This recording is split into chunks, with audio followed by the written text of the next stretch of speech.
Olá, você investidor, oi, você investidora, está começando mais um InfoMoney na Bolsa, seu giro diário de notícias com tudo que você tem que saber para encarar o mercado nessa quarta-feira, dia 13 de setembro, agora 10 horas e 20 minutos.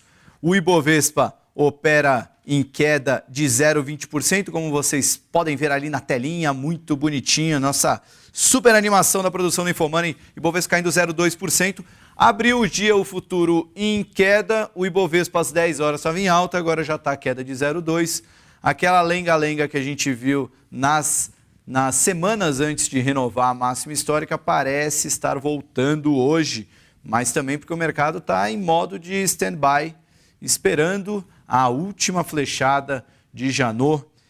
Lembrando que essa é a última semana de Rodrigo Janot na Procuradoria-Geral da República. Semana que vem a Raquel Dodge vai assumir a cadeira dele e é esperada uma nova denúncia contra o presidente Michel Temer. O mercado fica assim na expectativa sobre o que vai ser anunciado, como vai ser a reação, enfim. Desde ontem o mercado vem trabalhando dentro dessa região aí entre 75 mil, 74 mil. Hoje chegou até na mínima do dia a 74, está no momento na mínima do dia 74.300, mas são os dois patamares que ele tem respeitado. O dólar, por sua vez, como vocês estão vendo ali, aqui ó, o dólar é o WDOV17, esse é o código para o dólar futuro com vencimento em novembro. O dólar teve uma boa alta ontem e hoje se sustenta em alta, chega agora, está estável para 0,002 de alta, mas o dólar começou a ganhar forças, principalmente por causa do dilema do Banco Central sobre o que ele vai fazer com os swaps cambiais, aquela posição de cerca de 10 bilhões de dólares, se ele vai rolar, se vai fazer meia rolagem, se ele não vai rolar esse swap, enfim, está na mão do Banco Central decidir isso, o dólar está reagindo a tudo isso. Bom, mas no programa de hoje eu vou falar o que o Janot pode fazer, que pode azedar o mercado depois de ter renovado sua máxima histórica, e também falar da Magazine Luiza, que foi a ação de destaque do meu blog ontem. Bom, para falar primeiro antes de falar das notícias do dia, explicar que ontem não teve InfoMoney na Bolsa edição de fechamento, porque a gente teve que fazer uma entrevista especial que vai para o ar amanhã na InfoMoney, vocês vão acompanhar, foi muito bacana e amanhã vocês descobrem quem foi o entrevistado. Mas sobre o noticiário, hoje o Procurador-Geral da República deverá apresentar a segunda denúncia contra o presidente Michel Temer, segundo informações do jornal Valor Econômico. De acordo com a publicação, Temer deverá ser denunciado pelos crimes de obstrução de justiça e por organização criminosa, tendo como base o inquérito que foi concluído na última segunda-feira pela Polícia Federal e aponta que o Temer recebeu 31 milhões e meio de reais em propina. Além disso, na terça, o ministro do STF, Luiz Roberto Barroso, autorizou a abertura de inquérito para investigar Temer por suspeita de corrupção e lavagem de dinheiro na edição de um decreto no setor de portos. A gente sabe que o governo Temer, não só a entidade Michel Temer, mas o governo, vem fazendo medidas que têm ajudado o mercado, a questão das privatizações, as mudanças estruturais para a queda de juros, TLP para o BNDES, mas também, pelo noticiário, a gente sabe que não é o presidente dos sonhos dos brasileiros, isso fica muito nítido, mas é até curioso, né, para quem acompanha o noticiário frenético do InfoMoney e chega de noite e vai assistir o Jornal Nacional, parece que se depara com dois países, né? Estamos falando do mesmo Brasil, mas enquanto na Bolsa o movimento é de forte euforia, com juros em queda, Bolsa em alta, expectativa de melhores resultados no longo prazo, no Jornal Nacional, todas essas denúncias e escândalos envolvendo o principal nome da nossa República acabam abalando todo o cenário político, né? Embora no mercado financeiro esteja tudo bem, na política aparece ainda tudo muito mal. A notícia sobre uma possível nova flechada do Janot fez o Ibovespa cair 800 pontos em 2 horas no pregão de ontem. E isso foi uma queda made in Brasil mesmo, né? Porque às vezes a Bolsa brasileira cai e o Wall Street também cai, o que acaba sinalizando um movimento global. Mas ontem, ao mesmo tempo que a Bolsa brasileira começou a perder forças e fechou 800 pontos abaixo da máxima, em Wall Street as bolsas norte-americanas fecharam perto da máxima do dia, sinalizando que aqui começou a crescer um pouquinho o clima de apreensão. Bom, passando para o noticiário do dia, também temos prisão do Wesley Batista, mais um irmão Batista indo para a cadeia. Hoje a Polícia Federal cumpriu o pedido de prisão em São Paulo do Wesley Batista, que é sócio da JBS e irmão do Joesley, que foi preso já no fim de semana. A movimentação ocorre pela Operação Acerto de Contas, que é a segunda fase da Tendão de Aquiles. Os mandados foram expedidos pela 6ª Vara Criminal de São Paulo e os executivos são investigados em inquéritos sobre manipulação do mercado financeiro. Quem diria, vivi para ver alguém ser preso por manipulação do mercado financeiro no Brasil. Essa manipulação, né, referente ao suposto lucro obtido na operação de câmbio antes da divulgação da delação premiada dos executivos da JF. Aquele 17 de maio, o dia que ficou conhecido como Friboi Gate, naquele dia foi divulgado os áudios que no dia seguinte provocou uma derrocada na bolsa e uma disparada do dólar. E até nisso, os irmãos Batistas deram um show no Brasil, né? Eles conseguiram fazer uma operação cambial para lucrar contra a operação que poderia naufragar a empresa deles. E, bom, a investigação também apura a realização de ordem de venda de ações da JBS por sua controladora entre 24 de abril e 17 de maio, que foram as 3 semanas que antecederam o Friboi Gate. Ainda na agenda do dia, já tivemos indicador dos Estados Unidos, índice de preço ao produtor, mostrou inflação de 0,2, a expectativa era inflação de 0,3. Vamos lembrar, quando a gente fala de inflação nos Estados Unidos, o problema é que ela está baixa, ela tem que ser alta para mostrar que a economia está aquecendo. Inflação abaixo do esperado, o Federal Reserve, que é o Banco Central americano, deve manter o programa de estímulos e os juros baixos por mais tempo. Isso é mais liquidez para o mercado, é bom para bolsas brasileiras, emergentes como a brasileira. Ainda na agenda teremos 12h30, fluxo cambial no Brasil e nos Estados Unidos 11h30, número de estoques de petróleo referente à última semana, aquele indicador que mexe bastante com a cotação do petróleo e, consequentemente, com a Petrobras. Para fechar a agenda econômica, 11 da noite, teremos dados de varejo e produção industrial da China. Isso deve repercutir no mercado amanhã. E o último evento da agenda, o embate ex-presidente Lula contra o juiz Sérgio Moro. Vai ser audiência às 14 horas em Curitiba, na ação penal em que é acusado por corrupção passiva e lavagem de dinheiro supostamente recebido pela Odebrecht. Além dele, o Moro também deve ouvir o Branislav Kontic, que é ex-assessor de Antônio Palocci. Bom, vamos partir para o noticiário corporativo agora.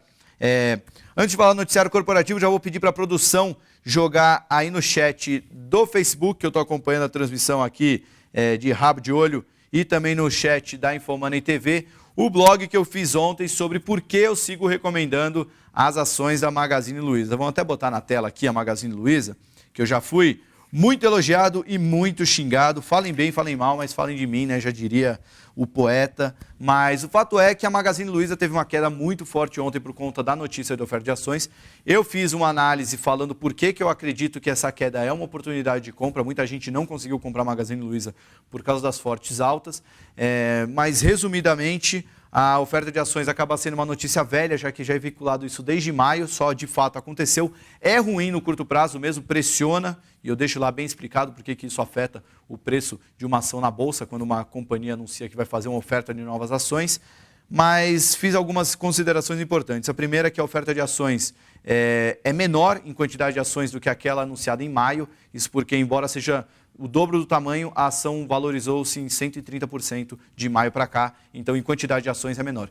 E segundo, isso vai ajudar no processo de crescimento da empresa via aquisições. Vamos lembrar que semana passada a Magazine Luiza contratou um diretor ex-Google para trabalhar justamente na frente de novas compras de novas empresas, startups e fintechs para ajudar no crescimento da empresa. Ou seja, resultados operacionais muito bons no curto prazo que devem se estender ainda nesse ano, e novas aquisições que podem montar o terreno para que esse crescimento seja sustentável ao longo dos próximos anos.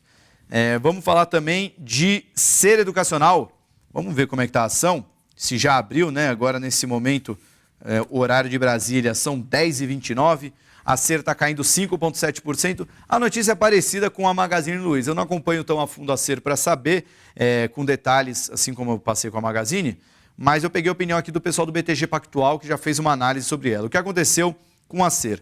3 meses atrás, ela cancelou um follow-on, que é uma oferta secundária de ações, e agora ela anunciou que vai fazer uma oferta de até 400 milhões de reais de ações, que vai ser num preço de R$ 28,80, que é 10% abaixo dos patamares atuais, né? Ela fechou o último pregão vamos dar uma olhada aqui, a R$ 31,90. Só voltar aqui para a tela, agora certinho aqui, a ação caindo 5,70%. Ainda tem um espaço para cair em relação ao preço da oferta. Mas por que não está caindo tanto? O BTG comenta que o timing da oferta, aliás, o fato do controlador não estar subscrevendo a oferta primária e ainda está vendendo na secundária, certamente levanta algumas preocupações. Do lado bom é que tal movimento vai melhorar muito a liquidez do papel e o racional é focar em fusões e aquisições e financiar o crescimento orgânico da empresa. Além disso, o BTG Pactual vê a ser como uma das mais beneficiadas com as novas mudanças regulatórias no EAD, que é o ensino à distância. Lembrando que ontem a Ser Educacional renovou pelo 4º pregão consecutivo sua máxima histórica, ou seja, os controladores estão vendendo ao melhor preço da história. Não teria como fazer um trade melhor com as ações da Ser. O BTG Pactual reitera a recomendação de compra, mas já alertava que hoje os papéis tenderiam a cair pela oferta extraordinária de ações. Bom, continuando aqui o noticiário, a Petrobras informou que pegou um empréstimo de 4,5 bilhões com o Banco do Brasil e o Fundo de Pensão Petros. Aqui deixa eu pegar a cotação de Petrobras, operando praticamente estável. Também quero olhar as ações da Azul. Azul ontem um movimento que quem gosta de investigar um insider, ontem deu um barulho o movimento da Azul, né? Que o papel caiu muito forte, mais de 5%, com volume 13 vezes acima da média. E aí depois a Azul acabou revelando que os acionistas farão uma oferta de 40,6 milhões de ações. Enfim, muita gente vendendo as ações, aproveitando um mix, né, de ótimo momento da Bolsa, com o futuro ainda bem incerto com o Brasil, então talvez seja um bom momento para colocar dinheiro no bolso. Sobre recomendações, tivemos algumas recomendações atualizadas por bancos. O HSBC rebaixou a recomendação das ações da Localiza. A Localiza, um dos melhores papéis da Bolsa esse ano, foi rebaixada de compra para manutenção pelos análises do HSBC. Como vocês estão vendo aí na tela, a ação Rente 3 cai 3,2% hoje. E a IRB, vamos ver o ticker dela aqui. IRB R3, opera a 0,76% de queda. O Itaú BBA iniciou a recomendação, a cobertura das ações com recomendação Market Perform. É um dos primeiros IPOs aí dessa nova leva de IPOs, Carrefour, Biotoscana e Ômega Energia, que teve início de cobertura com uma recomendação que não é compra. O Itaú BBA falou que ela é Market Perform. Bom, para fechar, vamos dar uma olhada nas principais blue chips da Bolsa. Nesse momento, Vale caindo 1,5%, uma queda forte. Está ajudando o Ibovespa a se manter em queda. Vamos dar uma olhada nos bancos. Itaú caindo 0,6%. Bradescão caindo 0,11%. BVMF opera com queda forte, 1,2%. E a Ambev, que foi um grande destaque de alta ontem, cai só 0,05%. Credit Suisse fez um relatório muito otimista sobre a ação. Praticamente o que era para ser inverno foi verão no Brasil. Deve ter tido muito consumo de bebidas, principalmente alcoólicas. E a Ambev teve o preço-alvo elevado para R$ 23,00. Ontem a ação subiu 4% e renovou sua máxima histórica. Bom, Magazine Luiza, a gente olhou e não falou, né? Estava operando em leve queda, agora está subindo 1%. A Magazine Luiza entrou um pouco mais na carteira Infomoney. Eu tinha 200 ações da Magazine, agora tenho 300. Ainda uma participação pequena, cerca de 6% da carteira. E para entrar a Magazine, eu tirei um pouquinho de Usiminas, que já estava com alta de 25% na carteira. Então, reduzi cerca de 1/3 da participação de Usiminas, foi retirada para entrar a Magazine Luiza. Bom, pessoal, o programa está acabando, a minha voz também, mas a gente se vê no fechamento do Infomoney na Bolsa, lá para 5h10, 5h15, para falar o que aconteceu com o mercado, se a gente vai ter essa queda sutil aí de 0,4 ou se o movimento vai azedar de vez por conta das últimas horas do Janot na PGR. Forte abraço e a gente se vê no final do pregão.